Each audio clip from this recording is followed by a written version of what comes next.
Presidential candidate Ron Paul made a stop in Jamestown today. Dr. Paul spoke at the Knights of Columbus and addressed a crowd of hundreds. Paul got uproars of cheers and applause many times during the brief 8 minutes he spoke. Most of what Paul addressed had to do with government regulation. One thing that I do know is that in this state, people are very friendly, and they're very much oriented, even from the short meeting that we've had so far, very much oriented to limited government and more freedom. Paul wants many regulations that are in the hands of the federal government to come back into the hands of the local governments. In the last couple days being here, the subject of property rights comes up. Obviously, property rights is the basis of a free market system. But we've gotten to the point where we don't really have ownership of our property. Of course, we're taxed on the property, and then we're regulated at all levels. But the one thing is, if you have to have regulations, they have to be local. They should not be from the federal government. Also present at the convention today was Congressman Rick Berg and Governor Jack Dalrymple. Well, a registered sex offender has been arrested for peeking in windows. 50-year-old Alan Kearns allegedly used binoculars to look through windows of a Dickinson State University dormitory.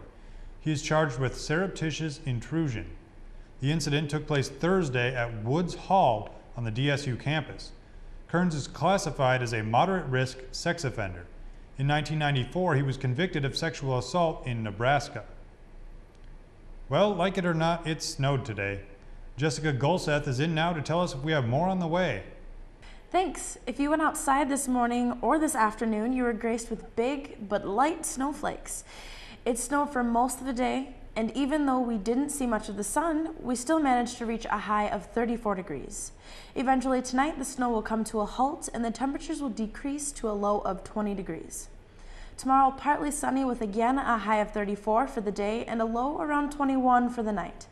As Wednesday rolls around, we'll see another chance of snow. Wednesday will be warm with a high of 37 degrees, but there is about a 20% chance of snow for the first part of the day that will turn into snow and rain later in the afternoon, and then as the sun goes down, we'll see a drop in temperatures and a 40% chance of snow. Thursday will carry on with snow in the forecast as well.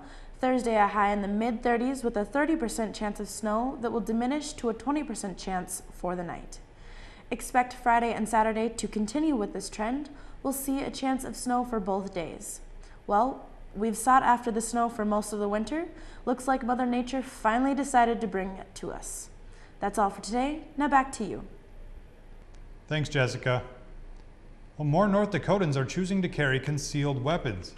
KXMB in Bismarck reports that the number of licenses increased more than 1,300 in 2011 over 2010. In all, over 5,300 concealed weapons licenses were issued last year in the state. North Dakota has two different types of concealed weapons permits. Both require students to pass a written test, but only one requires students to pass a shooting test as well. The difference between the two is the number of states in which they are honored. Currently, there are over 15,000 active licenses in North Dakota. Well, it's time now for a look at sports with Josh Berg. What's happening, Josh? Thank you, Caleb. The men's wrestling team traveled to Sioux City, Iowa this past weekend to compete in the NAIA North Region National Qualifier Tournament at Morningside College.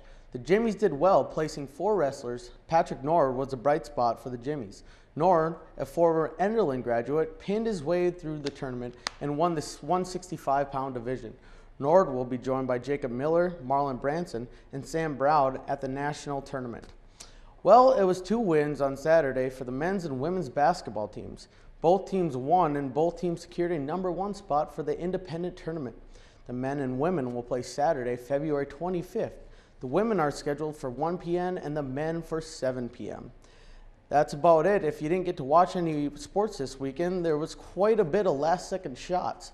The Timberwolves being one of them, winning in dramatic fashion with a pair of last-second free throws by All-Star Kevin Love. Well, that's all she wrote. Thank you, and back to you, Caleb. Thanks, Josh, and thank you for joining us this 20th day of February 2012. I'm Kaleb Hruby. Please join us again tomorrow when we'll once again be connecting the campus with the community. Good night.